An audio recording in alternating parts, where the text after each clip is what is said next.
Temas atuais, convidados especiais, suas dúvidas sanadas. Debates sob a luz da palavra de Deus. Tudo isso e muito mais. Soltando o Verbo. Boa tarde, na graça e na paz de nosso Senhor Jesus Cristo. Eu sou o pastor César Cavalcante, mais uma vez, para a glória de Deus. Está no ar mais uma edição do programa Soltando o Verbo, e nós vamos juntos até o final dessa programação. Que Deus nos ajude a termos um bom programa, que o Espírito Santo trabalhe na minha, na sua, nas nossas vidas, e que juntos exaltemos o nome daquele que vive e reina para todo o sempre. Na técnica do programa, sempre aqui o Edi trabalhando com a gente aqui, e na programação aqui, né, na toda a produção da rádio, está aqui o Rafael, o Matheus, e eu estou aqui apresentando o programa. Você pode se inscrever no nosso canal do YouTube, no @Rede Gospel FM, e participar com a gente também ao vivo desse programa. Afinal, durante o período que Jesus esteve na sepultura, ele pregou a espíritos em prisão? Tem essa ideia na Bíblia? Isso é uma doutrina posterior? Jesus pregou aos espíritos em prisão ou não? Bom, vou pedir o Edi, diminui só um pouquinho o fundo musical. Eu não sei se é isso. Ótimo, beleza. Estou recebendo hoje aqui o reverendo Samuel Ribeiro, já é praticamente sócio aqui dos nossos debates. Bem-vindo, reverendo, muito bom te receber. Obrigado, pastor, é um prazer estar aqui, prazer estar com o Paulo aqui novamente também. Ele também é de casa, a gente está quase uma mesa redonda aqui. Já. Exatamente. Pastor Paulo Henrique, bem-vindo também mais uma vez aqui no programa Soltando o Verbo. Pastor César, reverendo Samuel, todos vocês que nos acompanham, para mim é um prazer estar aqui mais uma vez. Nós dois, a dupla perfeita, pastor. Vamos lançar quantos livros esse ano? História, hein? Você vai defender que Jesus pregou os espíritos de prisão? Eu vou defender que Jesus foi uma região e anunciou sua vitória, não exatamente pregar, no sentido que haja uma segunda oportunidade para quem passou dessa durante a sepultura. Durante os 3 dias. Tá bom. Reverendo, você vai defender que Jesus fez isso durante esse período? Não, que ele não pregou. Ele está aí na posição diplomática, né? Ele pegou aí 2, 3 posições, juntou em uma só. Acho que ele vai... Mas você vai defender o quê? Eu vou defender que ele não pregou aos mortos, né? Tá os bom. Espíritos em prisão. Então tá bom. Segundo o nosso sorteio, que nunca acontece, então eu vou começar aqui com o reverendo. Eu comecei com ele, então vamos lá. Reverendo, qual a sua opinião? Mas antes, deixa eu só pedir a você que está acompanhando a gente para deixar o seu like aqui no nosso canal e também para se inscrever, para quem está acompanhando pelo YouTube. Para quem está acompanhando pela rádio, seria legal a gente ter uma lista das rádios, né, das cidades e tudo mais e tal. Se der para me entregar aqui, eu consigo falar aqui para vocês, para dar um alô maroto aí, mais pessoal para todo mundo em cada praça. E também, para quem está no YouTube, se inscreva aí no nosso canal e manda seu áudio para cá. Qual é a tua opinião sobre isso? É um tema teológico, né? Jesus desceu as partes baixas. O que é isso? O que não é? Como é que funciona? No credo, lá aparece, né? Desceu as partes baixas, mas isso é depois. Desceu a mansão dos mortos, né? Dependendo da versão do credo. Enfim. E você pode mandar o seu áudio para cá, contribuindo nesse tema teológico. Professor, nunca parei para pensar nisso. Significa que você vai crescer muito ouvindo esse programa nos próximos minutos. Teu áudio para cá é no 3208-1866, 011, aqui em São Paulo, 3208-1866. Vamos lá, começo aqui com o reverendo Samuel. Reverendo. Então, para definir, o texto básico que o pessoal vai usar é de Pedro, né? Fala de que ele pregou aos espíritos em prisão. E aí a minha intenção hoje é explicar o que de fato simboliza aquilo, para onde aponta e qual é o perigo de olhar de forma literal para esse texto, né? Você vai ter pelo menos aí 4 vertentes tratando sobre isso. Claro, eu entendo que aponta para o ministério de Cristo aquilo que Noé, por exemplo, faz nos seus dias. Então a minha intenção hoje é caminhar justamente nesse sentido e também tratar do credo, que na verdade a mudança do credo foi um acréscimo que foi feito por um presbítero e virou moda e acabou se perpetuando na história. Então explicar a origem por que essa expressão ela foi incluída. A maioria dos credos que você pegar nas Bíblias não vai ter a expressão desceu ao Hades ou a mansão dos mortos, que é a versão mais próxima da católica. Então, foi um acréscimo. Tanto é que normalmente vai estar entre colchetes. Então, a minha intenção hoje à tarde é caminhar nesse sentido. Olhar também para Apocalipse, olhar para o texto de Efésios, que são os 3 textos que juntos dá a entender que talvez ele tenha E ido... Pedro, sobretudo, né? É Pedro primeiro que eu citei, mas também Apocalipse, que fala das chaves da morte e do inferno, o texto de Efésios, que fala aquele que subiu, aquele que desceu às regiões inferiores é o que também subiu. Não, que Efésios subiu 4, que também desceu. Perdão, isso. Então todos eles juntos acabaram criando essa perspectiva que, mal defendida, pode até dar margem aí para purgatório e outras coisas. Então, é explicar por que é que nós não cremos assim. Ok. Vamos lá. Pastor Paulo, sua opinião inicial sobre o tema, meu irmão. Eu acredito que nós temos que tomar cuidado na questão de falar assim, esse texto aqui é literal, esse texto aqui é figurado, né? Essa pegadinha, essa charada, esse quebra-cabeça, falar assim, esse aqui sim, esse aqui não, ele acaba ficando um pouquinho mais complicado. Eu vou defender que Jesus, ele desceu às partes mais baixas da terra, como diz, isso é teologia paulina, não é só teologia petrina, mas é teologia paulina. Efésios capítulo 4, versículo de número 10, 1 de Pedro capítulo 3, versículo 16, 17, 18 e 19, vai trabalhar essas questões e, claro, não vamos exultar em adentrar ao texto grego e não nos apegarmos apenas à questão do credo atanasiano, que vai defender essa questão. Agora, existe uma... É o credo de Atanásio que defende? Acho que é o credo... No quarto, quinto século, o credo de Atanásio, né? Que vai falar. Acho que era o credo apostólico, né? É o credo apostólico. O credo de Atanásio ele vai tratar da natureza Trindade, de Cristo, né? Principalmente de Cristo. Pois bem. Então, o que acontece? Acontece que tem uma vertente dentro do cristianismo que vai defender que essa ideia de Jesus pregar, então, o fato de Jesus ter descido e pregado, ele pregou o quê? Qual era o motivo que Jesus deveria descer às partes mais baixas da terra e pregar? A primeira questão é, se ele pregou, o que ele pregou? Qual foi a sua mensagem, né? Quem são esses espíritos em prisões que estavam aguardando ou esperando que Noé apregou o pregoeiro da justiça, né? Desde o Primeiro Testamento. Que tipo de mensagem Jesus foi pregar lá? Será que esse pessoal que estava preso, essa prisão é o quê? O inferno? Aí onde a gente vai entrar. Inferno, Hades, Tártaro, Guiena, Sheol, submundo, escuridão. Que região era essa? De fato que 2 escritores do Novo Testamento, um que andou bem próximo de Jesus, um que acompanhou um pouco de longe, se converteu, conheceu alguma coisa dos apóstolos e recebeu as revelações do Espírito Santo, escreveram que de fato Jesus desceu às profundezas da terra. E aí quando a gente analisar o grego vai ver que profundeza da terra não é o mundo que a gente vive aqui. Então é isso que eu vou defender. A gente vai começar a entrar nos textos. O que significa então, reverendo, essa ideia de profundeza da terra? Seria só a sepultura mesmo? Seria a experiência do corpo físico de Jesus na sepultura? Então, porque Paulo e Pedro, eles conversam em alguns momentos. O João também conversa, por exemplo, Paulo chama aqueles que andam no pecado, ainda à margem do evangelho, de filhos da desobediência, por exemplo. João, Pedro, já dá o nome filho da obediência. Então eles conversam entre eles, até porque foram inspirados pelo mesmo Deus. Mas nesse texto eles não dialogam. Paulo, por exemplo, quando escreve aos Efésios, ele vai dizer o seguinte: ora, o que quer dizer subiu, senão também que havia descido às regiões inferiores da terra? Aqui ele está se referindo à encarnação e à ressurreição de Cristo. Ele desceu à terra, ele se encarnou, ele se fez homem. Então a explicação, normalmente histórica, que vai se dar é essa para as regiões inferiores. Ali Pedro está discutindo aquele que ele pregou aos espíritos em prisão. E para nós, os espíritos em prisão são aqueles que estão mortos dos seus delitos e pecados e necessitam do evangelho. Tanto que Pedro ele não fala só desse assunto na primeira carta. Na segunda carta ele retorna ao assunto e ele dá uma explicação muito mais aprofundada, comparando ainda mais com os dias de Noé. Então, Pedro ele conversa consigo mesmo nesse tema e ele mesmo explica, se você pegar a primeira carta, né, o 3, 18 e 19, depois você pegar a segunda carta 2, 5, se eu não estou enganado, ele vai justamente dialogar sobre o que é esse pregar os espíritos em prisão.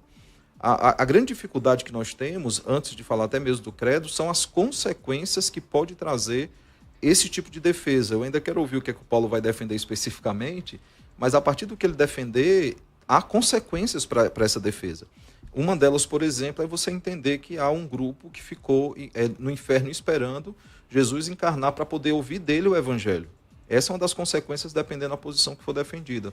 Então, nós entendemos que esses textos, eles tratam, o de Efésios, da encarnação e da ressurreição de Cristo, que inclusive um detalhe importante, né? Jesus é quem distribui os dons à igreja, como cabeça da igreja, como Senhor da igreja, e Pedro está falando sobre a necessidade da pregação do evangelho para aqueles que estão mortos em seus delitos e pecados. E aí eu vou aprofundar mais essa questão de Pedro quando da carruagem. Eu quero ver mais ou menos o que o Paulo vai defender, para poder entender em que linha ele vai e para poder conversar mais sobre isso. Ok, bom, você que está ouvindo a gente pode mandar o seu áudio para cá. E aí, você acredita que Jesus pregou os espíritos em prisão, desceu às partes baixas, né, ou ao inferno e pregou os espíritos em prisão? O que é isso? O WhatsApp é 3208-1866, 011, e aí sim, 3208-1866. Volto aqui com o pastor Paulo. Então, reverendo, vamos lá. Bom, texto grego diz assim: Tu de anevti estin en mi roti kai katev, es te catutera, é aqui que a gente vai se deter. Catutera, meritis gis. Essa expressão, que é um adjetivo, esse adjetivo, acusativo neutro no plural, ele vai trabalhar justamente essa ideia, as partes mais baixas da terra. Quando você fala, por exemplo, uma coisa que em grego, coração em grego é cardia. Fala assim, vai fazer um exame do coração, né? Ou você está com problema de ataque cardíaco. Essa expressão cardíaca, que é coração, é algo que fica guardada. Se o senhor analisar o texto grego, o senhor pode... Isso aqui talvez seja até não é uma ajuda, mas é algo de alguém que lida com texto de origem, como alguns gostam de chamar texto original, de forma honesta. O senhor que conhece o texto grego, sabe que essa expressão, esse adjetivo, ele é um rapatis legômeno. Então, é bem provável que Paulo vai usar essa expressão que não era muito comum do Novo Testamento, e aí se precisar também entrar na ideia da crítica textual, a gente pode fazer a questão, mas isso já era utilizado dentro da filosofia grega lá atrás, por Homero, quando vai se falar das partes inferiores, das partes mais baixas. Então o senhor disse na inicial que ele desceu às partes mais baixas significa que ele veio até essa terra e que os espíritos que estavam em prisão são as pessoas que sofriam aqui, que não tinham aceitado o evangelho, e que por conta da pregação do evangelho, o Senhor Jesus veio pregar aqui a essas pessoas. Tem condições de o senhor me mostrar... só tem essa palavra, uma expressão semelhante de partes mais baixas da terra se referir a essa esfera que nós vivemos aqui? É que ele está dizendo que é a encarnação, né? A encarnação de Jesus aqui na terra. Isso, exatamente. Que seja aqui, como ele andou aqui, não se referindo à sua morte e à sua ressurreição a um submundo, por exemplo. Então, é porque você está pegando dois textos que não estão conversando e está tentando fazê-los conversar. Deixa eu só falar uma coisa. Ele está trabalhando só Efésios 4:9. Eu não peguei dois textos, eu só falei desse texto aqui. Por enquanto, eu só li esse texto e só falei esse. Mas é quando você colocou que desceu às regiões inferiores, você atrelou a pregar os espíritos. É porque eu só tinha falado na inicial mas que... eu deixei bem claro que os dois textos não conversam, que na verdade um outro texto de Pedro conversa com a primeira carta. Quando você vai olhar, por exemplo, Efésios 4, ele fala sobre a unidade da fé, um só espírito, um só batismo, e aí ele fala que foram dados dons para garantir essa unidade. Se você olhar o capítulo 4, verso 8 em diante, 7 em diante, ele vai falar sobre os dons de ensino. É a única lista de dons que Paulo trata sobre o ensino específico da igreja. E que esses dons, eles têm como propósito, a partir do verso 11, ele vai dizer quais são os dons. Ele vai dizer que o propósito é manter a unidade da igreja por meio do serviço aperfeiçoado, nos parecendo cada vez mais com Cristo, que é a nossa referência de igreja, e depois dizendo que nós devemos estar prontos para resistir a todo vento de doutrina, que ela nos fortalece. Então, o intuito do capítulo 4 é tratar sobre os dons que foram dados. E ele fala que esses dons foram dados no momento que Jesus foi assunto aos céus. E ao ser assunto aos céus, quer dizer que ele desceu. É lógico o raciocínio aqui. O raciocínio é o seguinte: como é que ele subiu? Ele subiu porque ele desceu. Então, a defesa de Paulo aqui é dizer o seguinte: ele encarnou, ele esteve no nosso meio, depois ele foi levado de volta para junto do Pai, e nesse momento ele distribui dons para a igreja. Esses dons são dons de ensino. É até uma discussão interessante, quem pode ensinar a igreja. Mas os dons aqui de Efésios, nem todos são de ensino, né? Não, todos tem são. A profecia, não, o capítulo 11. De profeta, por então, exemplo. Aí vai entrar na questão sensacionista ou continuista. Não. Não, mas Paulo, mesmo sem entrar nessa questão, mas Paulo o diz, profeta nem sempre é um ensinador.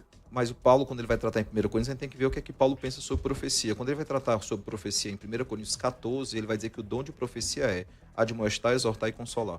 Então ele vai ligar o dom de profecia ao ensino. É que admoestar não é ensinar, entendeu? É aconselhar. É aconselhar, ensino, exatamente. mas é ensino. Não é um ensino. Bom, tudo bem, mas vamos lá. Tá. Vamos em frente. Então, assim, o capítulo 4 trata disso. O capítulo de Pedro, ele é um capítulo mais profundo nessa discussão, que eu entendo que a segunda carta já responde à questão.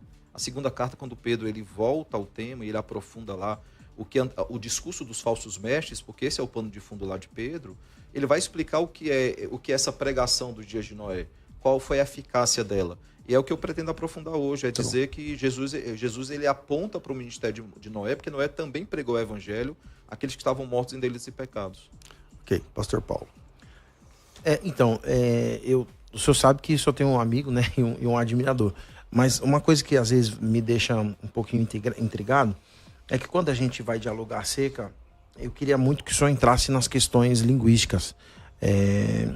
Por exemplo, uma coisa que não pode ser ignorada, de novo, quando eu falo a ideia da expressão catoteira, que é a junção de duas expressões. Primeiro eu tenho a junção de cato, que em grego significa inferior, e é justamente um adjetivo. E depois eu tenho a expressão toteira, né? Que significa justamente embaixo ou baixo, que é um advérbio. Essa expressão, eu falei do apatis legômeno, mas essa expressão, por exemplo, que é, cato, que significa embaixo, e é justamente esse advérbio, ele vai aparecer 10 vezes no Novo Testamento, e aí eu tenho uma expressão que é um pouquinho complicado no texto de... deixa eu ver aqui o texto, ele aparece 10 vezes, por exemplo... Mateus capítulo 27, versículo 51, vai falar assim, de cima para baixo e a terra de cima para baixo. Então ele vai mostrar que essa expressão baixo é justamente uma linha inferior.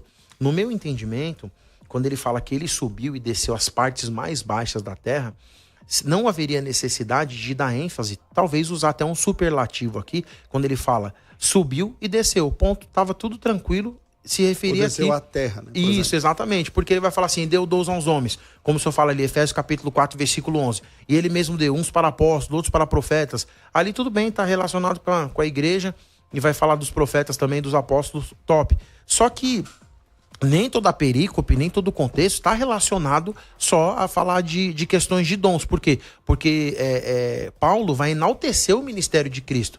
E o ministério de Cristo também surte efeito às partes mais baixas da terra. Até porque, reverendo Samuel, quem morreu antes de Jesus descer e ressuscitar também esperava a sua morte e a ressurreição, porque se Jesus não morre e não ressuscita, o pessoal ia continuar naquilo que o judaísmo vai chamar de Vale de Guerrinom, ou Vale de Rinom, né, que os corpos eram jogados, e aí você tem as outras partes. Então, para mim, aqui está a implicação, que o texto fica claro que essa região mais baixa da Terra, para mim, no meu entendimento linguístico e gramatical, não se refere a essa esfera que a gente vive hoje, por exemplo. Então, mas o termo no grego é embaixo de. Você pegar o verso 7, está muito claro... Qual termo? O termo que você citou no grego, ele fala embaixo de. A ideia original dele é isso, abaixo de alguma coisa. Aí você pega o verso 7 e diz assim, ó, a graça foi concedida a cada um de nós segundo a proporção do dom de Cristo. Por isso, ele atrela. Ele está tratando de dons aqui. O verso 7 amarra o texto. Mas o senhor falou assim, abaixo 11. de, abaixo do quê? Não pode ser abaixo do céu, porque o texto não fala que é embaixo do céu. Quando ele subiu abaixo da terra. Quando ele subiu, É o que o texto fala lá. Quando ele subiu às alturas, levou cativo o cativeiro e concedeu dons aos homens. Ele está tratando de dons, mais uma vez. Não, tudo bem. Calma. Ora, o que quer dizer subiu? Subiu aonde? Às alturas. Que Os mais altos ninguém céus. está discutindo, ok, beleza. Senão que também havia descido até as regiões inferiores da terra. Regiões inferiores da terra, o entendimento de muitos pais da igreja era esse. Mas qual pais? Não todos eles, a discussão, volto a dizer, a discussão sobre desceu ao Hades, ela só surge porque Rufinos, até o século IV não tinha essa discussão. Aí Rufinos, que era um presbítero da igreja, ele resolveu acrescentar essa expressão, aliás, ele nem resolveu acrescentar, ele resolveu enfatizar, por exemplo, quando ele vai falar que alguém morreu, a gente usa algumas ênfases. Alguém morreu, passou dessa para melhor. Alguém morreu, bateu as botas. tem várias expressões. A canela. Tem várias expressões. Rufinos, ele queria enfatizar que Jesus de fato morreu. E isso era importantíssimo, principalmente na era gnóstica ou pós-gnóstica. Por quê? Porque no entendimento deles era inimaginável o Deus Filho encarnar. Essa é a primeira questão. Tanto é que o gnóstico, o docetista, ele era uma alma que caminhou no meio da gente. E aí João vai dizer o quê? Tinha boca, ele comeu, ele bebeu, enfim, ele era de fato carne. O verbo se fez carne e habitou no meio de nós. Aí depois, a outra discussão docetista é pior do que alguém entrar voluntariamente no cárcere da alma, que é o corpo é o cárcere da alma, é alguém ressuscitar. Por isso a ênfase, primeiro, de que ele nasceu da Virgem Maria, ou seja, ele de fato encarnou, ele se fez carne. E segundo, ele foi crucificado, ele foi morto e sepultado. É uma ênfase ao que? A sua morte. E antes que se tivesse alguma dúvida, ele fala, ele de fato morreu, ele desceu à mansão dos mortos ou desceu ao Hades. Então, o que é que acontece? No século VI, se eu não estou enganado, acham bonito esse acréscimo e alguns incluem, principalmente a Igreja Católica. Mas se você pegar os credos nas Bíblias evangélicas, principalmente aquelas que reproduzem o credo, essa expressão não está, ou ela está entre colchete e lá embaixo tem uma observação que é um acréscimo. Eu só queria destacar o seguinte, em momento eu usei a expressão Hades ou inferno, esse é um ponto que precisa ser destacado, e ainda na inicial eu disse que nós precisaríamos discutir que regiões mais profundas seriam essas, né? Eu acho que o texto grego não pode ser ignorado. Agora, em língua portuguesa, já que o senhor fez a menção da ideia dos céus, eu vou dar a ideia do comparativo no texto em língua portuguesa. Vamos lá, Efésios capítulo 4, o texto de leitura é o texto de número 8, para ficar bem claro. Por isso é que foi dito, quando ele subiu em triunfo às alturas, levou cativo muitos prisioneiros e deu dons aos homens. O que significa ele subiu? Olha, ele vai trabalhar com o significado, senão que também tenha descido às profundezas da terra, sem acréscimo. Sem acréscimo. Do jeito que está aqui é o texto que eu li em grego. Não coloquei Hades, não coloquei tártaros, tatarossas, nenhuma outra expressão. Continua na leitura. Aquele que desceu é o mesmo que subiu. Aí aqui, para mim, o senhor fez uma leitura não tão correta. Acima de todos os céus. Da mesma maneira que ele dá o exemplo que o céu tem gradação para cima, né? E aí o senhor pode falar assim, quantos céus existem? E aí, entendeu? Céus, Que dá a Enoque, ideia, né? 3, 12, vai entrar na ideia do judaísmo, não tem problema nenhum. Paulo vai falar que conheceu o homem, será que era ele? Será que era Cristo? Enfim, é uma outra... Eu entendo que é ele. E o terceiro céu também, se você for olhar o céu de Enoque, há muito claro qual é o terceiro céu, né? Legal. Então tem essa ideia da discussão, não é isso, mas que está clara a ideia da quantatividade de céus, né? Ou seja, 1, 2, 3, enfim. Ele fala no plural, a fim de encher todas as coisas. Então que ele rasga toda essa estrutura e sobe aos mais altos céus, acima de todos os céus, o texto deixa claro. E aí agora vem a ideia da leitura que é rejeitada, né? Que ele vai falar o seguinte, aquele que desceu é o mesmo que subiu acima de todos os céus e encheu todas as coisas. Que desceu para onde? Para as partes mais baixas da terra, sem um acréscimo. Então como que eu entendo que os céus para cima são vários e para baixo é essa região que a gente vive aqui? São dois extremos, seria, né? Exatamente. Foi extremo lá. É um extremo para o céu e aqui é um extremo só. Se você pegar a maioria dos comentários, até mas versões no texto, bíblicas. Pastor, você está pegando uma das versões bíblicas. Tô trabalhando, mas vamos trabalhar no grego. Eu já fiz a questão disso para a gente eliminar as traduções. Eu estou aberto com ela aqui no grego. A ideia que a gente tem é justamente mais baixo. Eu já faço isso para evitar. Mais baixo que a ideia é exatamente essa. Por quê? Porque alguém que está na sua glória, e a ideia é que Paulo já trabalha em Filipenses 2, de 5 em diante. Não, o que ele tinha apresentado, reverendo, aqui, essa palavra trata-se de um caso de rapax legômeno. Aí o debate vai ficar muito técnico, mas, por exemplo, para quem está ouvindo a gente aqui e não tem familiaridade com esse assunto técnico, um rapax legômeno, dentro do texto bíblico, é uma palavra que na língua original só aparece uma única vez. Ou seja, essa palavra que aparece aqui no capítulo 4, versículo... É o 8 que vocês estão discutindo? É o 8 ou 9? É o 8, né? Peraí... Não, é o 9. Ora, o que quer dizer o que quer dizer subir, senão também aquele que havia descido até as regiões inferiores da terra. E o esquema, o debate, o assunto é essa parte inferiores. E essa palavra inferiores trata-se de um caso de rapax legômeno, ou seja, essa palavra só aparece aqui na Bíblia. Ela não aparece em nenhum outro texto bíblico. Quer dizer, geralmente quando aparece em mais de um lugar, então você pega essa palavra em outro evento, em outra, como é que fala? Outra aplicação, e você vê o sentido dela ali mais fácil, e a própria Bíblia se explica. A partir do contexto, você vai do fácil para o difícil, não do difícil para o fácil, a regra elementar de exegese bíblica. Agora, e eu estou traduzindo esse teologuês aqui para o pessoal que não conhece, o que ele tinha dito é o seguinte: trata-se de um caso de rapax legom, de rapax. Vamos falar aqui uma coisa mais simples. Trata-se de um caso de rapax.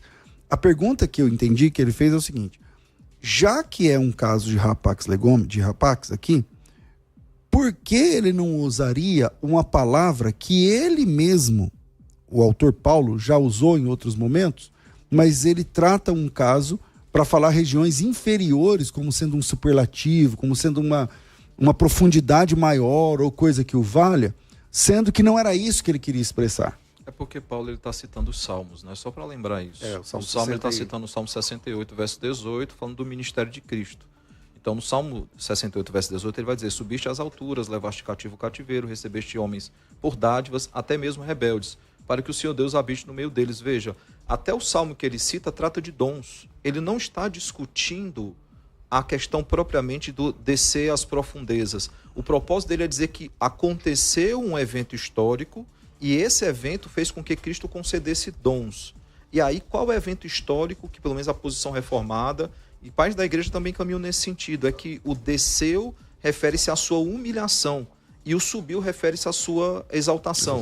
Então ele está tratando dos dois momentos do ministério de Cristo, que por causa da sua humilhação e exaltação, e aí ele conversa com o texto de Filipenses, porque Filipenses fala que ele se esvaziou, aquela questão da kenosis. Então quando ele põe os textos para conversar, o que ele está dizendo é o seguinte: o enfoque dele é os dons que foram dados à igreja, conforme o próprio Salmo enfatiza, e que esses dons só foram possíveis porque ele foi humilhado, desceu às regiões inferiores, e ele foi exaltado, ele subiu, assim como acontece lá em Atos 1:8, né? Atos 1:8 é a promessa das testemunhas. Aquele que subiu também vai descer depois, né, para buscar a sua igreja. Então você tem essa ideia muito bem concatenada, muito coesa, de que a ideia não é discutir questão geográfica, entre aspas, mas tratar sobre o ministério de Cristo, a humilhação e a exaltação de Cristo. Tá, pastor Paulo, só para fechar o bloco, eu vou fechar contigo, porque eu comecei com o reverendo Samuel. Então, se ele está citando o Salmo, vai ficar melhor ainda para compreensão, porque Salmo 139, versículo de número 8... Não, 68. Assim, tá, tem um outro Salmo também, que vai falar da ideia de cima e embaixo, que é o mesmo contexto. Vai dizer o seguinte: para onde poderia eu escapar do teu espírito? Para onde poderia eu fugir da tua presença? Se eu subir aos céus, lá está. E se eu fizer minha cama na sepultura, ou nas partes mais baixas da terra, lá também. O Senhor está. O sentido é totalmente outro, Paulo. Qual é o sentido? Está falando de geografia. Ele está falando lugar que geográfico. Deus ele é onipresente. Ele tá enfatizando os atributos de Deus: onipotência, onipresença e onisciência. Deus não tem nenhum lugar, nenhuma circunstância estando a pessoa viva, claro que Deus não esteja lá com ela, sabendo onde ela está. Claro que Deus sabe onde é que está todo mundo, até aqueles que morrem. Mas o sentido do Salmo 139 é esse. Ele está falando da soberania de Deus. Não tem como fugir da presença do Senhor. Mas para Deus ser onipresente, ele precisa estar fisicamente no mesmo lugar? Não, ou é só a onisciência que faz ele onipresente? Não, ele tem, na verdade, a gente popularmente chama onipresença, onisciência e onipotência, mas nós sabemos que os atributos incomunicáveis de Deus, ele se refere a outras palavras, né? Ele é ilimitado, ele é espiritual. E aí acaba, como ele é limitado no seu poder, ele é limitado na sua geografia, ele é limitado no seu conhecimento. Mas isso não significa de impedir que Deus esteja no lugar que ele está falando fisicamente. Não. O Senhor do inferno é Deus. Não, é Deus quem vai punir eternamente aqueles rebeldes. Mas esse texto impede de Deus estar fisicamente em algum lugar que ele queira estar? Não impede. Não, tudo bem. Então a questão que eu queria trabalhar é quanto tempo, senhor? Eu já tenho que fazer a virada então aqui. Tá, então vamos lá. Na sua opinião, Jesus pregou aos espíritos em prisão ou não? Manda teu áudio para cá. O WhatsApp é 011 3208 1866. 011 3208 1866. Vira aí, a gente volta já. Vai. Você está ouvindo Soltando o Verbo. Agora, o trânsito, direto da nossa central de informações Gospel FM. De volta com informações do trânsito, Salim segue complicada na direção da marginal do Rio Tietê. Muita gente circulando e a partir da Abel Ferreira até Celso Garcia, tanto pela pista central quanto pela pista lateral, tem um trânsito ruim neste momento, não vale a pena. Quem vem em sentido oposto, direção Vila Prudente, o cenário muda, caminho e trânsito carregado, mas sem grandes pontos de congestionamento. Região da Moca, Avenida Paz de Barros servindo como alternativa, com melhores condições para você seguir na tarde de hoje. Na graduação presencial da UNG, o sucesso é dito e feito. Descontos de até 70% nas mensalidades. Acesse ung.br e inscreva-se. UNG, tradição que lidera o futuro. O trânsito, direto da nossa central de informações Gospel FM. 2024, ano apostólico de Mordecai. Agora, ore com o servo de Deus apóstolo Estevão Hernandes e profetize que Deus vai transformar o Purim Purim, ano em que você viverá os maiores livramentos e a prosperidade em sua vida. Neste ano apostólico de Mordecai, eu declaro debaixo do poder da palavra profética que viverei junto com a minha família um ano poderoso de grandes e surpreendentes milagres no mundo espiritual. Verei sonhos e projetos sendo realizados independentemente de qualquer situação adversa. Deus irá me justificar e os meus memoriais me levarão a viver uma honra jamais esperada. Toda sentença e toda forca preparadas para mim, Deus está transformando em grandes livramentos. Pelo meu posicionamento espiritual, eu e a minha família viveremos um grande Purim em todas as áreas das nossas vidas. Descansaremos de todas as guerras e assolações e teremos um tempo de paz, alegria e felicidade. Deus irá me colocar em lugares jamais sonhados e terei uma prosperidade tão grande que toda a minha família será beneficiada e eu serei reconhecido como aquele a quem Deus quer honrar. Ano de Mordecai, ano que Deus fará justiça em minha vida, ano de livramentos, ano do Purim, ano de cura em todas as áreas da minha vida, ano de Deus tirar o inimigo dos meus caminhos, ano de ser próspero e honrado. Declaro que viverei nesse ano de Mordecai muito além do que eu pedi ou imaginei. Eu e a minha família teremos a proteção, a graça e toda a sorte de bênçãos espirituais. Ano de Mordecai, ano de livramentos, ano de salvação, ano de paz, ano de prosperidade, ano da dupla honra. Eu declaro, eu e a minha família viveremos um ano jamais sonhado, em nome do Senhor Jesus. Amém. A primeira.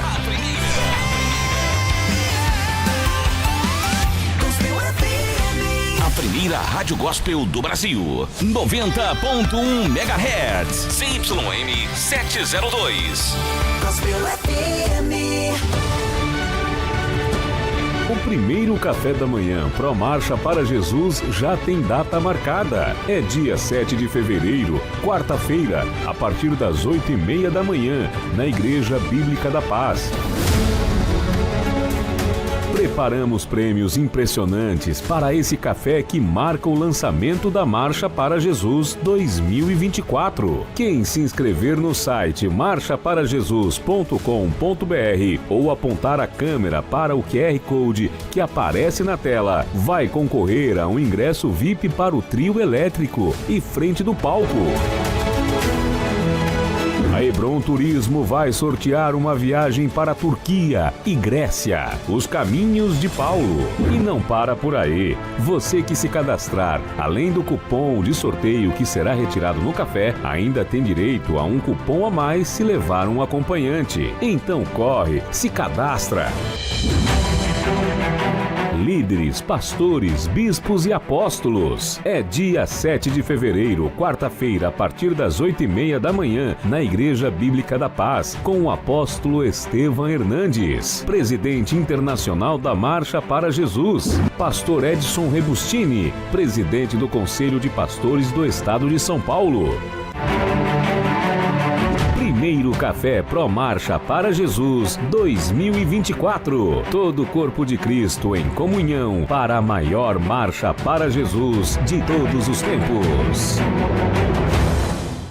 90.1 A Marcha para Jesus é dia 30 de maio e já temos centenas de caravanas inscritas. Entre elas, Casa de Oração Jesus é o Caminho de Jumirim, Igreja Apostólica da Família de Deus em Osasco, Tabernáculo Brasil para Cristo da União da Vila, Igreja Batista Betel de Tabatinga, Igreja Batista Água Viva de Mauá, Igreja Pentecostal Rompendo em Fé de Guarulhos. Faça como elas. Acesse marchaparajesus.com.br ou ligue 3500-1280 e cadastre a sua para concorrer ao Power Trio, sonorização, viagem para Israel e painel de LED. São igrejas do Brasil todo marcando presença na 32ª edição do maior evento cristão do planeta. Gospel FM.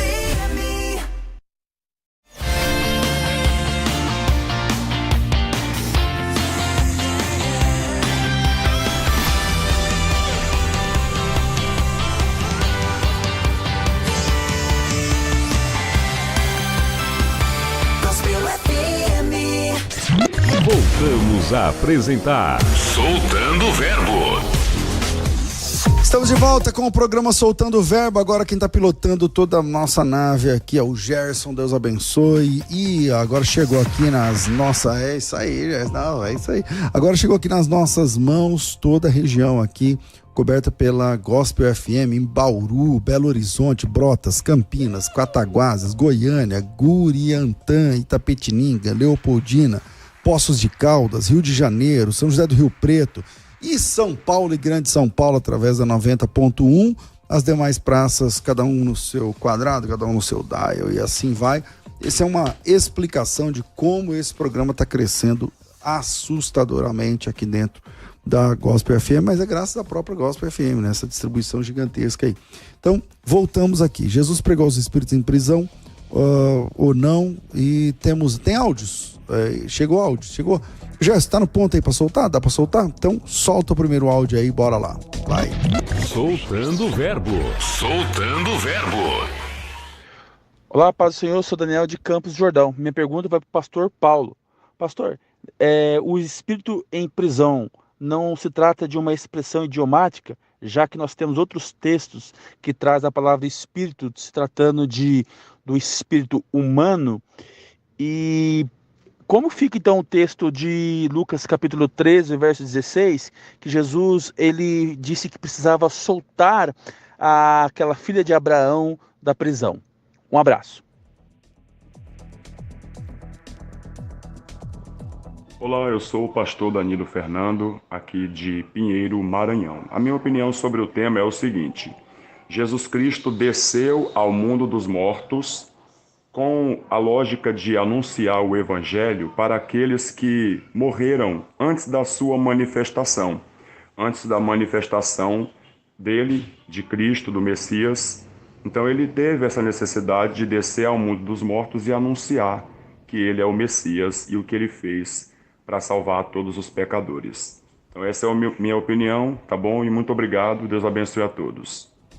Maravilha, maravilha, maravilha. Eu acabei de falar aqui o nome das cidades, então manda aí áudio também, você que é de Bauru, Belo Horizonte, Brotas, Campinas, Goiânia, sei lá, Cataguases, Leopoldina, Itapetininga, Rio de Janeiro, São José do Rio Preto. Manda aí teu áudio pra cá, Poços de Caldas, e fala de onde você é, que pra gente ter uma ideia de aonde tá chegando o sinal da rádio aqui.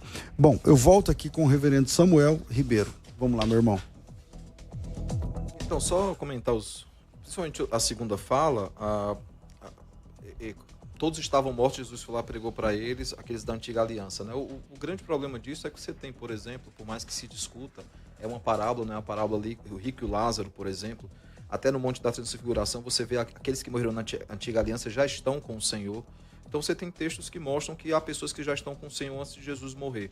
Mas isso é uma discussão, a gente pode ter até mais na frente, só para fazer esse comentário.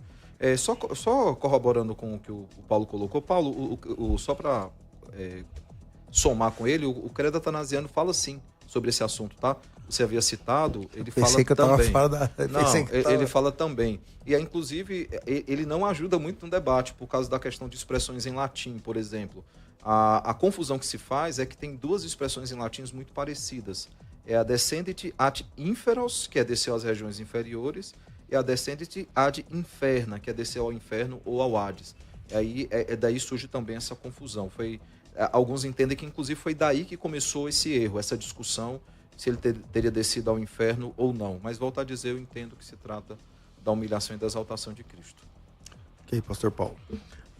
Bom, então, na verdade, respondendo à questão do irmão, quando a gente vai falar da ideia de espírito, a palavra espírito é pneuma. Quando você vai falar, você vai entender o contexto para saber que tipo de espírito em cada contexto.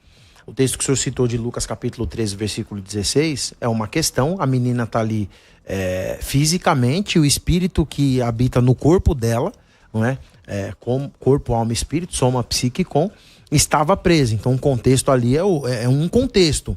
O contexto que nós estamos discutindo em 1 Pedro capítulo 13 e Efésios capítulo 4 é outro contexto que fala de céus mais elevados, vários céus, acima de todos os céus. Ele usa as expressões que fica claro de você entender, nítido de entender o contexto. E depois as partes mais baixas da terra. Então Lucas, o espírito ali da menina em vida é uma coisa, e 1 Pedro e Efésios capítulo 4 é uma outra questão. 1 Pedro capítulo de número 13, versículo de número 19, vai dizer o seguinte: En hokaitos en filache, pneumassin poreutis ekerisen. Pelo que foi também anunciou aos espíritos em prisão, ou que estavam em prisão. Aí, uma questão que é defendida primeiro, que é justamente o senhor falou assim, tem que tomar cuidado, porque dependendo do que o Paulo defender, então a gente vai abrir margem pro purgatório, que isso e aquilo. Então uma dica aqui, no meio do debate, hein, Audácia? Então uma dica para você que vai debater ou defender alguma coisa, sempre procure entender as implicações daquilo que você defende, porque se você não estiver pronto, você toma invertida a pergunta do outro lado, você vira um sectário, por exemplo, né? A ideia do purgatório e tudo mais. Então Jesus foi pregar no sentido que dá oportunidade para os espíritos que estavam presos se arrependerem. Qual foi a reação desses espíritos que estavam em prisão ao receber essa notícia de Jesus? Primeiro, e o senhor falou uma coisa no início que eu achei legal, e eu vou fazer essa distinção, e eu tenho certeza que você tem essa dúvida, vai tirar essa dúvida que você tem aí. Primeiro, quando você fala de Evangelion, o que você carrega, é a notícia que você traz.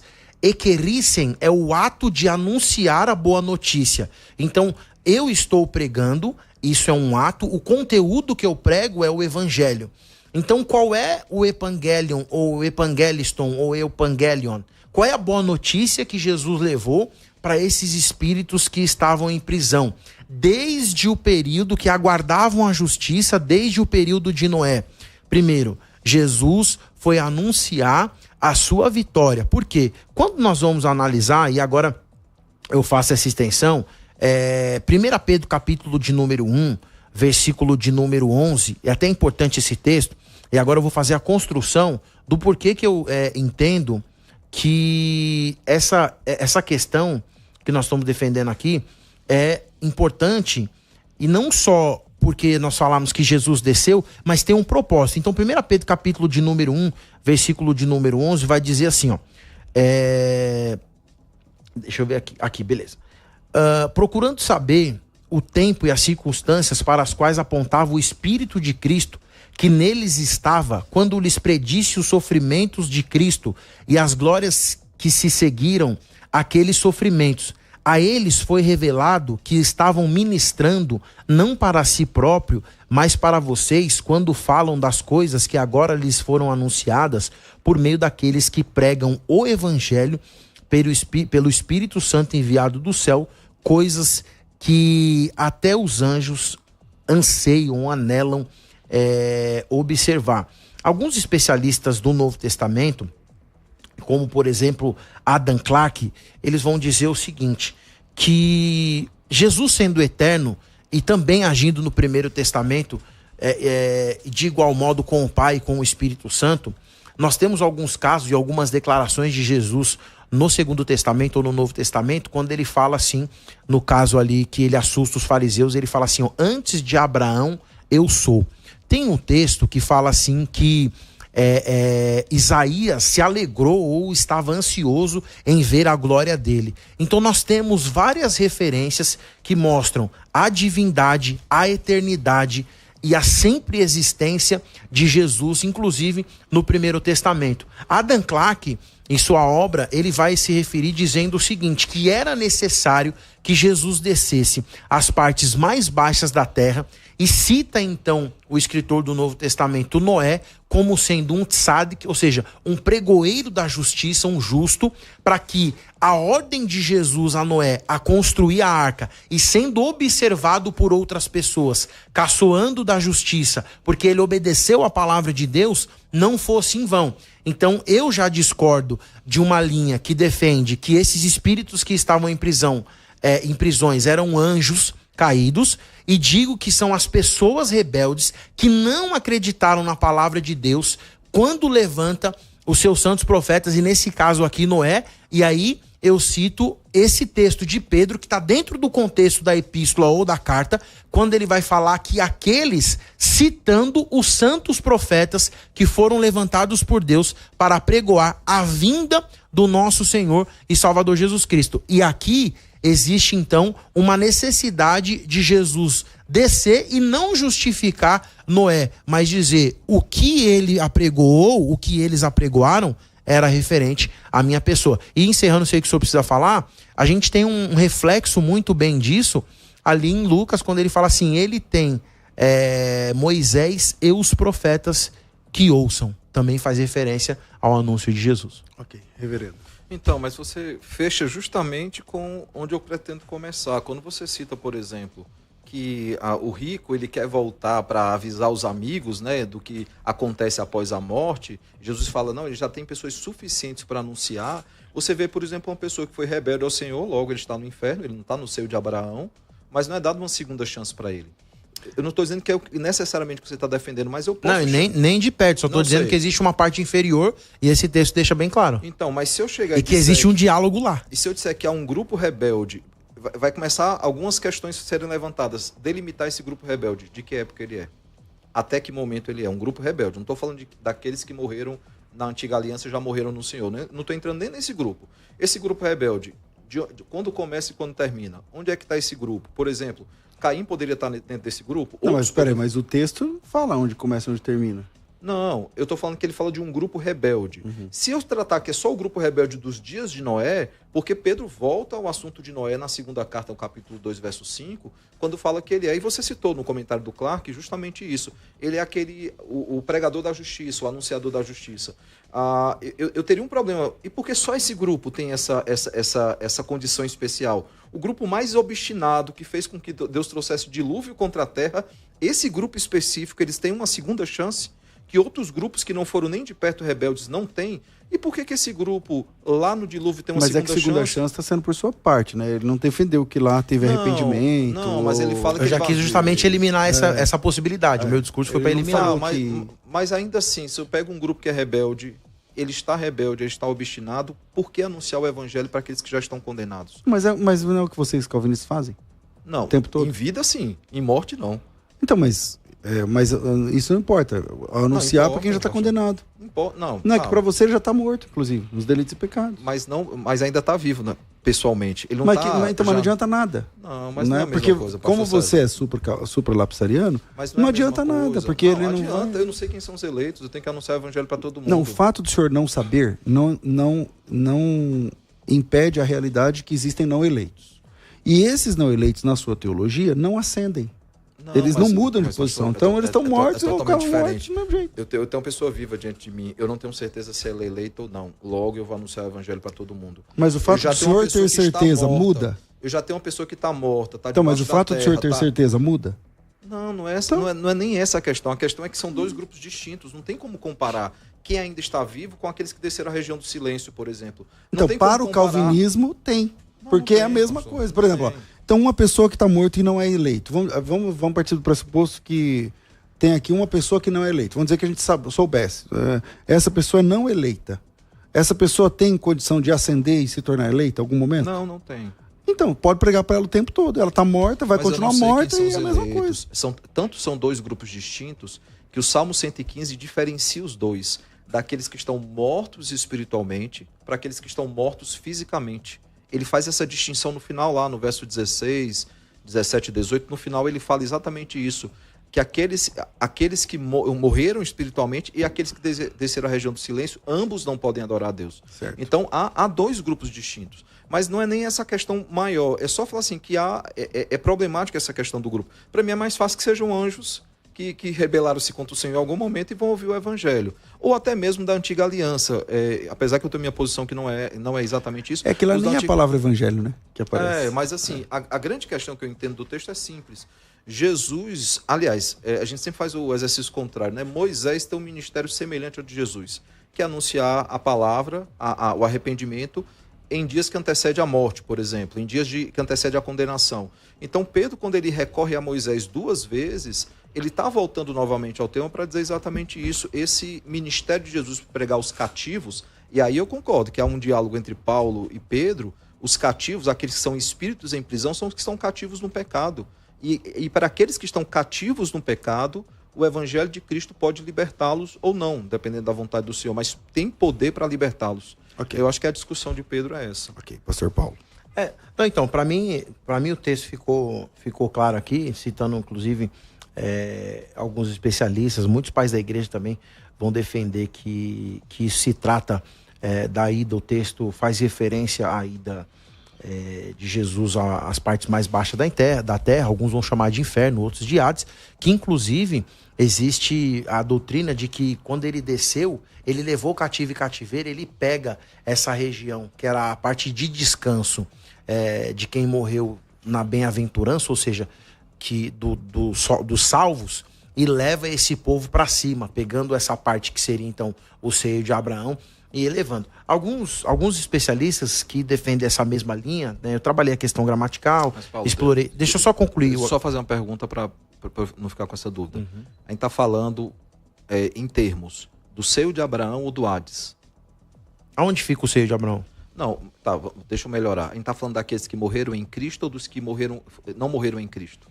Ele levou os que morreram nele. Tá, porque para mim isso é até uma possibilidade mais tranquila.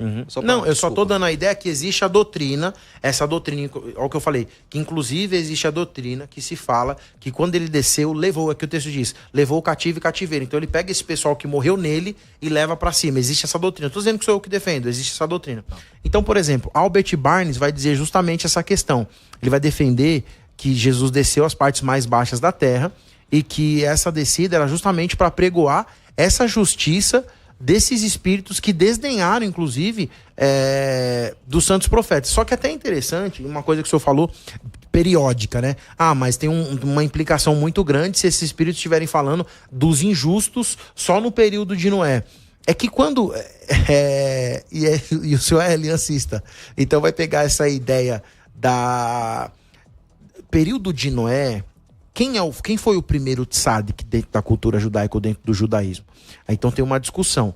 Alguns dizem que vai ser Noé, outros dizem que vão ser Abraão, outros dizem que vão ser Noé. Se pegar que foi Noé, então significa que ele vai carregar até a vinda, até a ideia de Moisés, até toda aquela outra questão de surgir a Torá, ele vai ser o primeiro justo de obedecer e anunciar a boa notícia da vontade de Deus, ou seja, que as pessoas não tinham mais o acesso a Deus, ele recebe aquilo, crendo, tendo fé, e aí vai aparecer nos Heróis da Fé e vai anunciar essa notícia.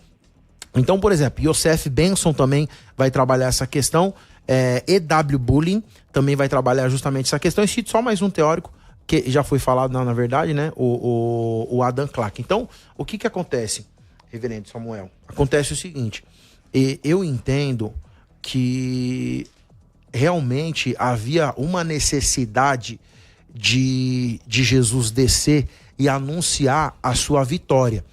E aí a gente vai falar o seguinte, onde Jesus esteve os 3 dias e 3 noites depois da sua morte e da ressurreição. Porque o pessoal, quando foi abrir o túmulo, ela falou assim, o túmulo tá vazio, ele não tá mais aqui. Ele desceu, quando fecharam a pedra, quando travaram ali, ele desceu, não ficou lá. Então, ou seja, Jesus não tá, o pessoal podia abrir, tanto é que surgiu a ideia de que roubaram o corpo depois na questão da história, para tentar forjar, para dizer que o evangelho não é o evangelho e tudo mais. Então, nesse período, ele não estava lá dentro. Onde ele esteve? Porque ele ficou vagando, porque ele só vai aparecer depois dos 3 dias e 3 noites, que aí ele começa a aparecer aos discípulos, e aí tem todo aquele contexto, caminho de Emaús e tudo aquilo que a gente já sabe. Como que o senhor vê essa questão da morte e da ressurreição, atrelado ao texto de 1 Pedro, capítulo 3, versículo 19? O espírito não está lá, né? Só pra gente... nem o corpo, né? O corpo não estava lá, não tinha mais nada lá. Eles abriram e não acharam mais nada. O corpo só dá pra saber isso depois no da ressurreição. domingo. Só no domingo que a gente sabe que o corpo não tá lá. Então, mas se eles abrissem antes, o corpo ia estar lá? Ia. Porque eles abriram no 3º dia e o corpo não estava lá. Porque ele ressuscitou. Quando? No 3º dia. Então, e antes disso, onde ele estava? O espírito estava com o Senhor. Ele entrega o espírito ao Senhor. Inclusive, ele fala ao ladrão da cruz, hoje mesmo estarás comigo no paraíso. Ele fala ao ladrão da cruz onde é que ele vai estar. E aí é um problema, que eu sei que não é o que você pensa. Mas se eu começar a colocar vírgula, por exemplo, o adventista pega esse texto do Lucas 23, 43, e vai dizer que hoje eu te digo, havia até uns grandes defendendo isso, hoje eu te digo, grandes adventistas, hoje eu te digo. Vírgula. Aí põe uma vírgula lá, só que a gente entende que ele já diz onde é que ele vai estar, ele promete ao ladrão da cruz que ele vai estar com o Senhor. Mas não diz que ele vai ficar lá todo o tempo. Tá, mas ele hoje estarás comigo no paraíso. Hoje é na sexta. Ele vai diretamente para o Senhor e está lá com o Senhor. Então, mas aí a pergunta aqui, por exemplo, contribuindo nesse ponto, vou fazer um intervalo já, mas 3:18. Também Cristo morreu. Tô falando da morte de Cristo. Quando ele morreu? Na sexta-feira. Morreu uma única vez pelos pecados, o justo pelos injustos, para conduzir-nos a Deus. A ideia do sacrifício vicário, substitutivo, ok. Morto sim na carne, mas vivificado no Espírito, no qual, ou seja, no Espírito, também foi e pregou os espíritos em prisão. Parece, reverendo, que a pregação de Jesus aos espíritos em prisão acontece no momento em que ele está morto na carne, mas vivificado em espírito. E esse período, estou dizendo assim, o texto pelo texto, dizendo mesmo, né? Morto na carne, vivificado em espírito, no qual, espírito, através do qual, pregou aos espíritos em prisão. Então, essa pregação parece ter acontecido, sabe, seja lá quem foi o tal dos espíritos em prisão, o que é a tal da prisão, não sei o que lá, mas essa pregação aos espíritos em prisão, esse anúncio aconteceu no período em que Jesus Cristo estava morto na carne, porém vivificado em espírito. E esse período é um período muito curto, que vai de ter sexta-feira, onde ele prometeu inclusive estar com o bandido lá, o ladrão arrependido, e o domingo da ressurreição, que é logo de madrugada. Então, como o senhor responde a essa ideia de que ele pregou estando morto na carne e vivificado em espírito? Não seria essa uma evidência óbvia de que esse período só poderia ter acontecido entre a sexta e o domingo? Eu tenho que fazer um intervalo para a gente entrar no último bloco. O último bloco, infelizmente, é mais curto, quando o assunto está ficando bom. a gente tem que ir concluindo. Mas vira aí, então, e a gente volta pro último bloco, o Soltando o Verbo ainda não acabou. Vai. Mande sua pergunta para o programa Soltando o Verbo. WhatsApp 11 3208 1866. Você está ouvindo Soltando o Verbo. A primeira rádio gospel do Brasil. Gospel FM. Agora, o trânsito, direto da nossa central de informações Gospel FM. Com mais informações do trânsito aqui na cidade de São Paulo. Olha, evite o entorno do estádio do Palmeiras. Tem interdição já pela rua Padre Antônio Tomás, também pela Palestra Itália e pelas ruas ali da Pompeia, porque hoje tem um show internacional acontecendo por ali e o trânsito está congestionado pela Avenida Pompeia e pela Avenida Francisco Matarazzo nos dois sentidos.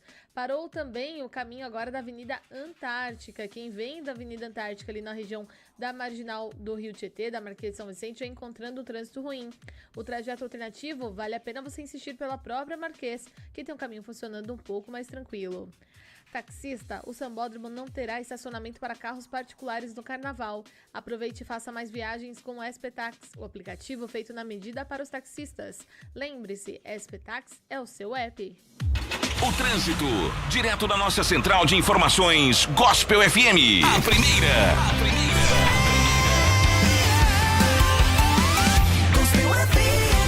A primeira rádio gospel do Brasil. Chegando a Marcha para Jesus e um grande lançamento da Marcha para Jesus no Café de Pastores, dia 7 de fevereiro, quarta-feira, a partir das 8h30, na Igreja Bíblica da Paz, Rua Dona Santa Veloso, 575, na Vila Guilherme. Teremos a presença de Tom Carfi, Renascer Praise e a palavra do nosso querido pastor Edson Rebustini. Atenção, líderes, você, pastor, apóstolo, bispos, vamos estar juntos nesse dia tão memorável, esse dia de comunhão e o lançamento da Marcha para Jesus 2024, neste grande e abençoado café na Igreja Bíblica da Paz. Você é meu convidado, inscreva-se no site marchaprajesus.com.br, venha, porque nós teremos um tempo de comunhão, um tempo de oração, teremos a confraternização e, claro, nos preparando para a maior de todas as marchas de todos os tempos. Poderoso, abençoado Café de Pastores, 7 de fevereiro, a partir das 8h30, na Igreja Bíblica da Paz. Venha, você é meu convidado especial. Gospel FM. Música o tempo todo. No Facebook e Instagram, procure por Fernanda Hernandes Oficial. No YouTube, Bispa Fê Oficial. A melhor notícia do dia, aconselhamento, lives diárias e muito mais. E ainda, você pode acessar as redes sociais da Igreja Renascer em Cristo e ficar por dentro de tudo o que está acontecendo. No Facebook, Renascer Oficial. No Instagram e no YouTube, Igreja Renascer em Cristo. Participe de nossas redes sociais. Gospel FM. A Marcha para Jesus é dia 30 de maio e já temos centenas de caravanas inscritas. Entre elas, Igreja Evangélica Semente da Fé do Rio das Pedras, Juventude Unida de Interlagos, os Escolhidos do Ministério AD Belém, Igreja Batista Filadélfia de Francisco Morato, Igreja Ágape de Santo Amaro, Assembleia de Deus Piraju. Faça como elas. Acesse marchaparajesus.com.br ou ligue 3500-1280 e cadastre a sua para concorrer ao Power Trio, sonorização, viagem para Israel e painel de LED. São igrejas do Brasil todo marcando presença na 32ª edição do maior evento cristão do planeta. Gospel FM.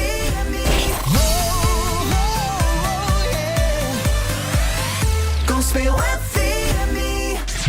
Voltamos a apresentar Soltando o Verbo.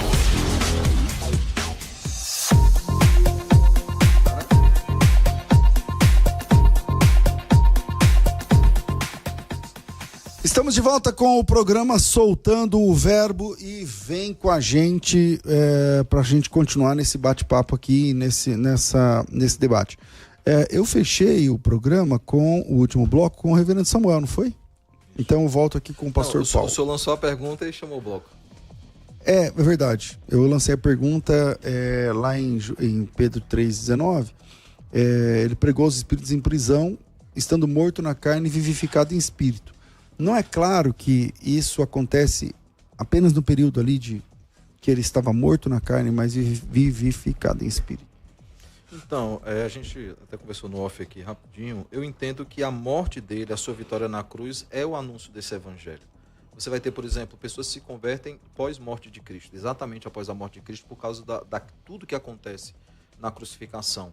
Você vai ter, por exemplo, a gente até comentou a questão do sangue de Abel, que ainda fala, né, mesmo ele estando morto. A própria mensagem de Paulo era Cristo este crucificado. Então a morte de Cristo e a sua ressurreição posterior, que não tinha acontecido ainda nesse momento, na narrativa bíblica, mas para Pedro já havia acontecido, lembrem que Pedro escreve bem depois, é dessa pregação que ele está falando. Mas onde você acha conversões no momento da crucificação? Qual você texto? tem o guarda lá na crucificação, né? Este era verdadeiramente o Filho de Deus. Não, essa expressão mas não é uma conversão. Mas essa expressão é bem específica para aqueles que creem no Filho. Tanto que então, João... porque ele é um centurião romano, né? E como é um centurião romano, logo ele é um pagão. O primeiro pagão a se converter é o Cornélio. Então não é contado como uma conversão, mas é uma expressão, é verdade. É uma expressão muito típica de quem reconhece o senhorio de Cristo, né? Por exemplo, quando Jesus pergunta quem dizem que eu sou e quem vocês acham que eu sou.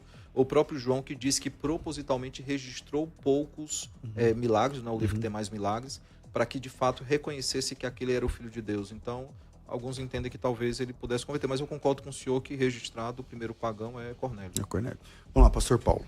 Bom, 1 Pedro capítulo 3, versículo de número 18. Pois também Cristo sofreu pelos pecados uma vez por todas, os justos pelos injustos, para conduzir-nos a Deus.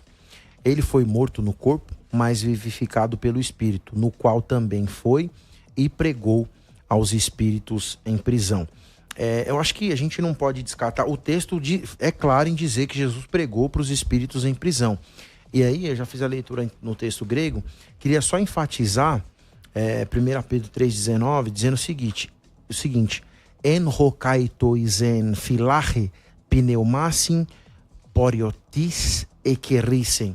Esse verbo que é proclamar, que é ekerisen, muitos vão falar, ele vem da expressão keruso, é um aoristo indicativo ativo na terceira pessoa do singular. Ele pregou.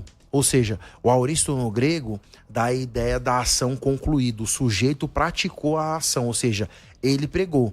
Não dá para dizer que ele não anunciou, porque o texto deixa claro que, de fato, ele exercitou isso. Versículo 20. Que há muito tempo desobedeceram quando Deus esperava pacientemente nos dias de Noé. Aqui é uma questão complicada, porque ele vai dizer o seguinte, que as pessoas desobedeceram. Por que ele pegou para os espíritos em prisão? Que espíritos eram esses? Que há muito tempo desobedeceram o quê? Quando Deus esperava pacientemente, imagina Deus esperando pacientemente, nos dias de Noé, quando a arca era construída. Nela, apenas algumas pessoas, a saber, 8, foram salvas por meio da água. E isso é representado pelo batismo, que agora também salva vocês.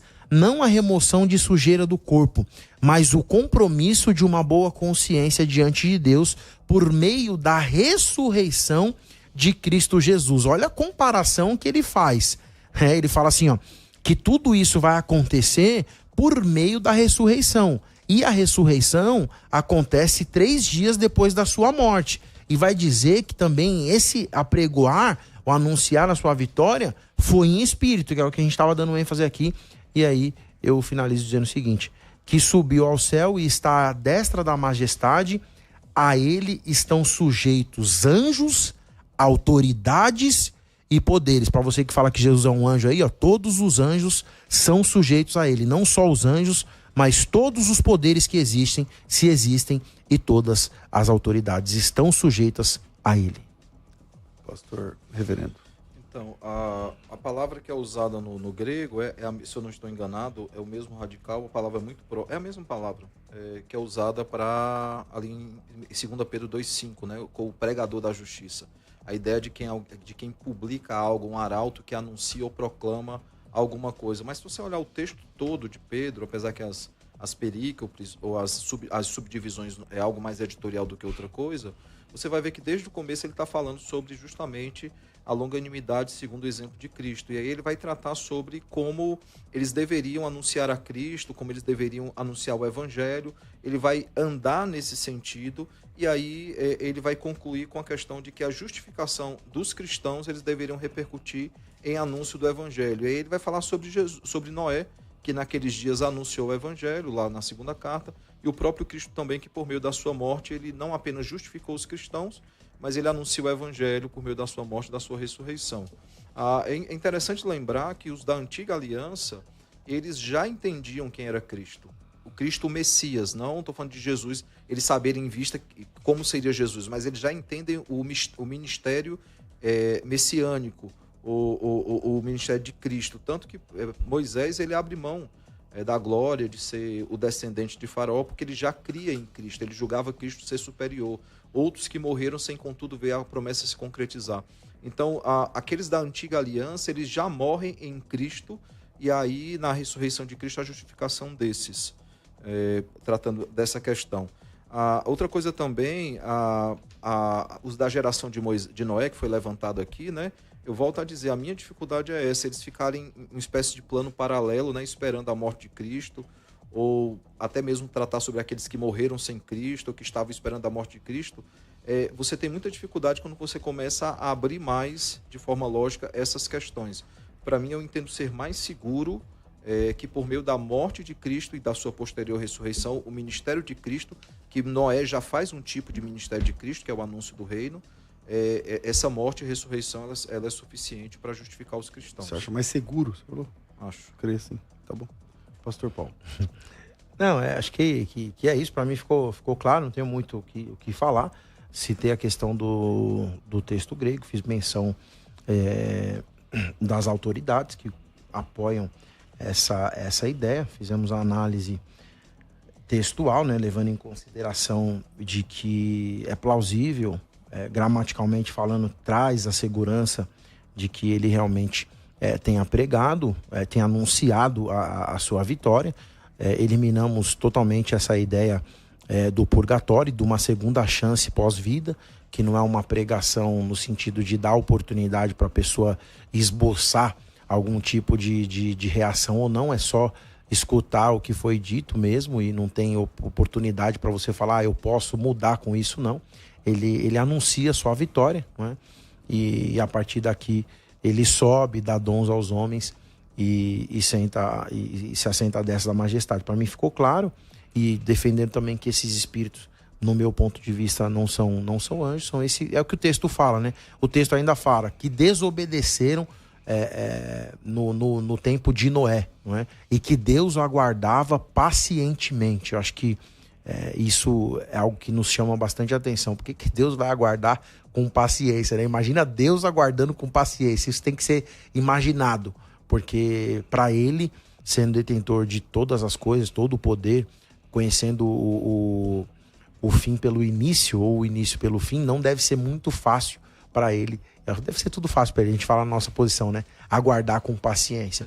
E Noé, como sendo essa figura aqui do justo, ele também é um tipo de Cristo, né? Como o pregoeiro da justiça, como alguém que vem trazer a vontade de Deus. Noé e os outros também que vieram depois dele, né? São pregadores da justiça também. Nós temos muitos pregadores da justiça antes de Cristo, inclusive. Então vocês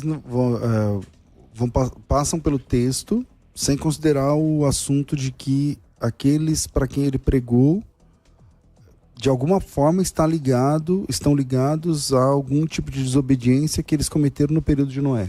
Mas vocês não interpretam isso de outra forma. Eu entendo que Pedro, nas duas cartas, ele está combatendo os falsos mestres, e o argumento dos falsos mestres, na segunda carta principalmente, é que o mundo nunca seria destruído. Ele era o mesmo desde a criação. Essa é a segunda carta. Ele fala, mas Deus já trouxe juízo sobre a terra. E assim como aqueles dos dias de Noé foram obstinados na prática de pecado, e ainda assim o Senhor proveu salvação para 8, ele também provê salvação para aqueles que são dele. Independentemente, arminiano ou calvinista, Deus tem um povo, né? Então, eu entendo que o que ele está tratando é isso, que Cristo pregou aos cativos dos seus dias, como outros pregaram, e que ele está comparando a desobediência daqueles homens com a desobediência que os próprios dos dias de Jesus cometiam, até desobediências piores, né? Quando o senhor fala vocês, só para eu entender, vocês Não, porque eu entendi que você também não entendeu, não defende que aqueles para quem ele pregou faz parte da geração de Noé. Ah, não, não, ao contrário, eu dei ênfase nisso, inclusive falei assim, que eles foram desobedientes. Agora, o que eles desobedeceram, né? Vou parafrasear. Deus ordena que Noé construa a arca, e essa construção da arca também implicava em anunciar uma notícia. Que notícia? Até Noé não tinha chovido ainda, né? Até antes do dilúvio. Então, quando Noé falar assim, o que você está fazendo? Os caras no período dele, estou construindo a arca que Deus mandou. Mas que arca para quê? Porque vai chover, vai inundar a terra. Você tá louco? Cara, para de fazer isso, não chove, nunca choveu, isso que você tá falando não existe. Então esse pessoal acaba aqui lutando contra ele, lutando contra a vontade de Deus e sendo desobediente. Então para mim é dentro desse contexto. A desobediência é não acreditar que Deus levanta um homem que é justo e a partir dessa justiça obedece a sua palavra, prega através de ações, e que essas ações é a construção da arca, e é inclusive o texto de Pedro vai dar ênfase na quantidade de pessoas que foram salvas. Mostrando que houve até oportunidade para outras pessoas, mas que eles não acreditaram na mensagem pregada por Noé. Falando de Noé, agora tem uma questão interessante de Noé, além da questão da chuva, né? Construiu uma arca ali onde ele construiu, se a gente pegar, por exemplo, a ideia do criacionista, o Adalto Lourenço é um dos que defendem isso, que o dilúvio trouxe a Pangeia, a divisão dos continentes, porque o texto fala de água que cai de cima e de água que brota no chão. Então, assim, imagina um grande continente onde o litoral era muito longe, fazer uma arca ali naquele local era insano. E aí tem também esse aspecto, né? Para eles não é só a questão de não ter chovido, também, mas a questão de que não tinha lógica, não era qualquer chuva que ia ser suficiente para aquela arca boiar, né? Então tem todo esse aspecto por trás. Então, peraí, mas ele anunciou o vai para evangelho. outro debate. Não, então, e eu tramito tranquilo nessa questão da Pangeia, hein? Mas você não defende o dilúvio como sendo universal, então, nesse caso? Não, defendo. Não é essa a questão. O que eu estou dizendo é que mesmo o texto vai falar de água que sai do chão também. Isso, parece que muito maior número do que aqui veio do céu. Então, né? veja só, mais do que a chuva, deles não conhecerem a chuva, não ter chovido tanto... Que é verdade. É o fato também da água sair do chão e fazer com que aquela boia ela flutue, né? A arca flutue. Porque mesmo chuva, talvez não fosse suficiente, somente a chuva. A água brotar, aí o Adalto vai fazer essa defesa de que aí é que há a divisão dos continentes. Sem demagogia é um tema que eu... É bom, que eu desenrolo também. É um tema bom, né? Do aula de geografia. Legal, bora aí, anota aí já. E fazer até uma observação, desculpa, não é o tema, mas só para falar sobre isso. O design inteligente, que hoje é a moda, a discussão, ele pode ser muito perigoso, quase um cavalo de Troia, porque tem ateu que crê no design inteligente. Ele só acha que o design é outro. Mas tem ateu que crê que foi criado. Mas para ele o criador foi outra coisa, não foi Deus. Então, só para os ouvintes ficarem atentos. É porque o design inteligente ele não deságua em Deus, ele desemboca num criador. Isso. Tem uma criação, significa um criador. Isso. Ok, tá, mas exatamente, bem lembrado. Bom, e você que está mandando áudio aqui, tem áudio aí para soltar? Vamos lá, Gerson, manda aí. Soltando o verbo. Soltando o verbo. Pastor César, graça e paz, Marcos de Guarulhos, boa tarde para todos aí do estúdio. Eu cresci ouvindo que o texto da Bíblia diz que todos os joelhos dobrarão e confessarão Jesus como seu Senhor e Salvador. Mas aqueles que morreram com morte de carne antes de Cristo, como que eles confessarão Jesus como seu Senhor se eles não ouvirem falar do Evangelho? Nesse caso, não seria Cristo que anunciaria o Evangelho nas partes baixas?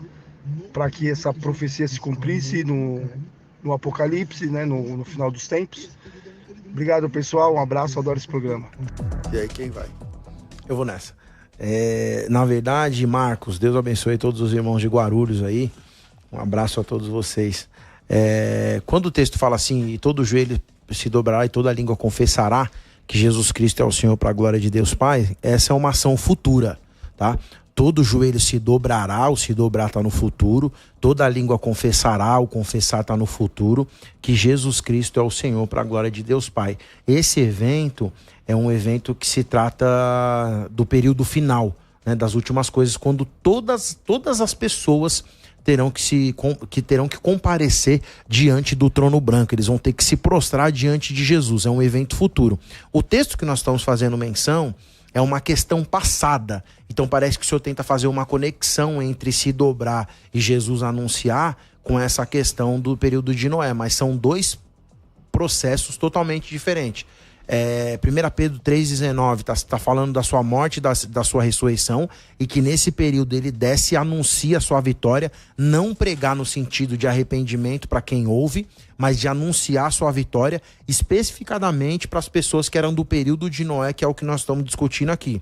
Agora, para quem nunca ouviu o evangelho sobre a salvação, ninguém aqui da mesa tem condições de falar esse vai ser salvo e esse não vai, porque quem salva é Jesus, e só Jesus que conhece o oculto e o profundo e o íntimo de cada ser.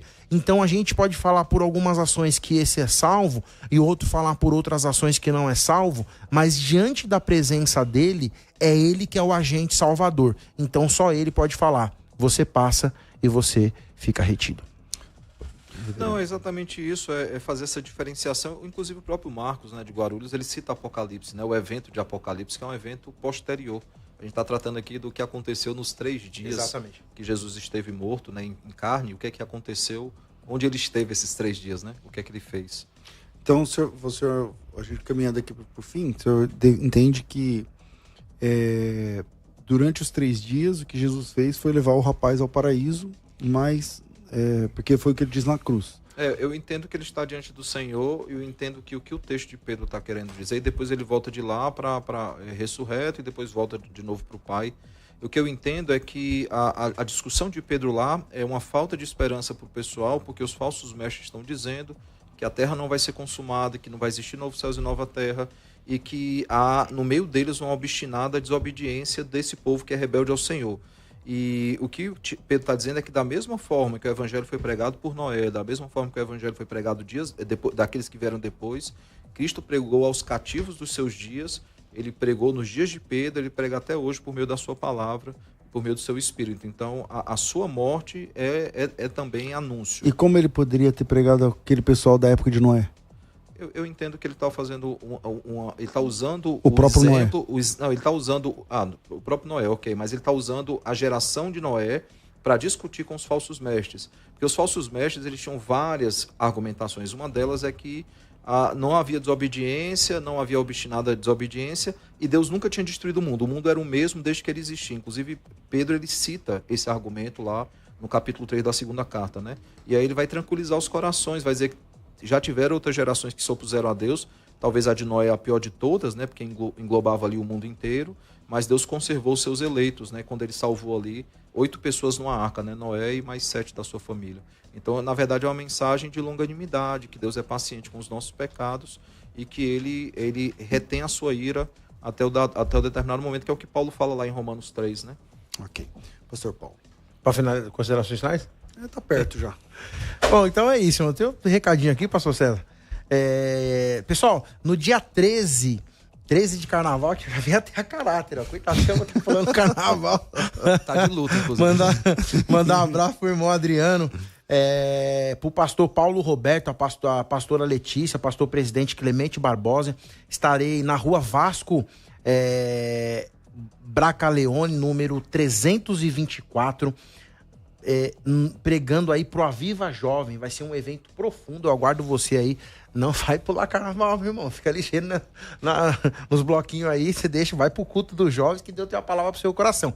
Dia 13/2, terça-feira de carnaval, estarei ministrando a palavra do Senhor. Também quero pedir para você me seguir no Instagram, prpaulo.oliveira. Todo dia um conteúdo bênção para você. Pastor, pode falar do meu curso de grego?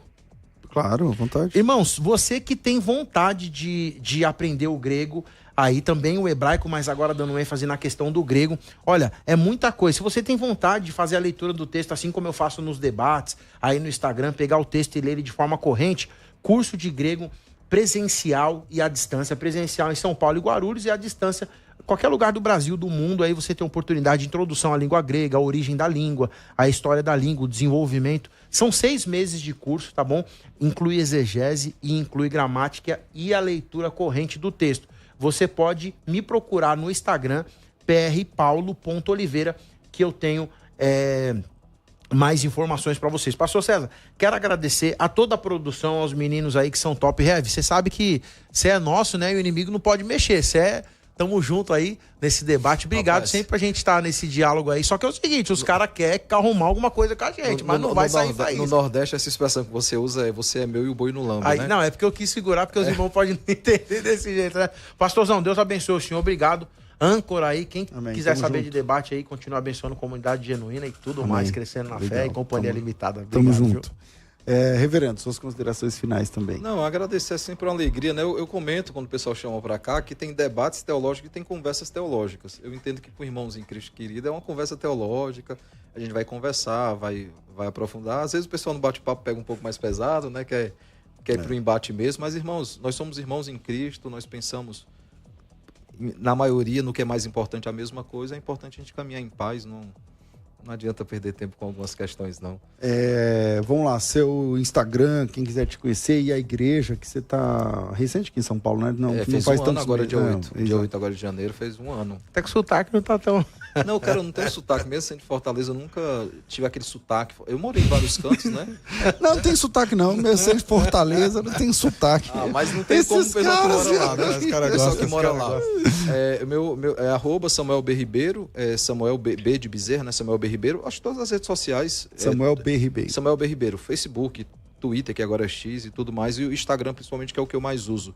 Eu sou pastor aqui na Igreja Presbiteriana da Aliança, fica aqui na Arthur de Azevedo 1007, tá?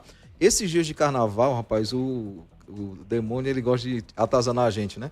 Não tá tendo culto no templo, porque o carnaval acontece na frente da igreja. É porque ali é Não, então a gente vai até oficiar aí a subprefeitura para ver se muda próximo ano essa questão. Mas enquanto isso, a gente está reunido nesses dias, domingo passado, esse próximo e o último de carnaval, né, o pós-carnaval, na Rua Estela, número 96, no quinto andar. É o escritório de um presbítero lá da igreja, a gente está usando o auditório para cultuar a Deus, infelizmente, para poder ter um momento de comunhão. Senão vira um muvuca lá na frente. Não tem como. Não tem como, o barulho atrapalha. Eu te mostrar a foto em off para você ver. São milhões de pessoas que passam lá na frente. Mijam na igreja, ofendem o diácono, já cuspiram o diácono, é bem difícil. Fora que arranha carro e tudo, e você só consegue sair quando eles passam, não tem como. Ano passado a gente tentou, gravou a pregação, pôs no YouTube a pregação antes para a pessoa assistir em casa, mas a gente decidiu esse ano ir para esse lugar que Deus abençoe. Porque... mas próximo ano a gente quer estar no templo, se Deus quiser. Pastor César, o último alô aqui, senão eu vou perder minha cabeça. Um abraço pro pastor Marcos aí, missionária Jaqueline, lá de Interlagos. Tô ligadinho na programação da Gospel. Um abração também, Deus abençoe. E a gente caminhando aqui para mais um debate, né, que termina aqui, muito, como disse aqui o reverendo Samuel amigavelmente.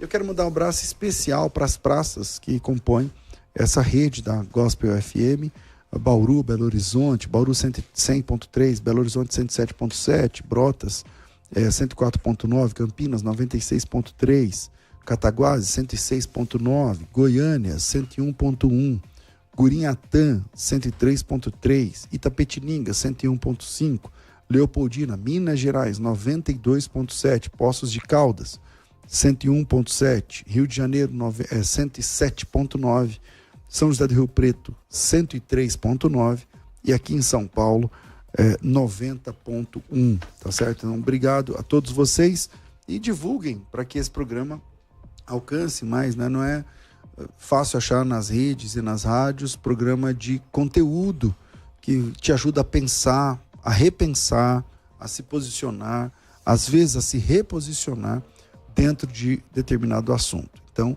ajudem a gente em oração, divulguem, compartilhem e também se inscrevam no canal aqui da Gospel FM, deve ser alguma coisa com Rede Gospel, Gospel FM, alguma coisa assim, tá certo? Eu fico por aqui, obrigado aos debatedores, obrigado Gerson, Deus abençoe, obrigado à nossa equipe, amanhã tem mais programa Soltando o Verbo, então a gente volta a se encontrar amanhã, tudo isso e muito mais a gente faz dentro do reino, se for da vontade dele.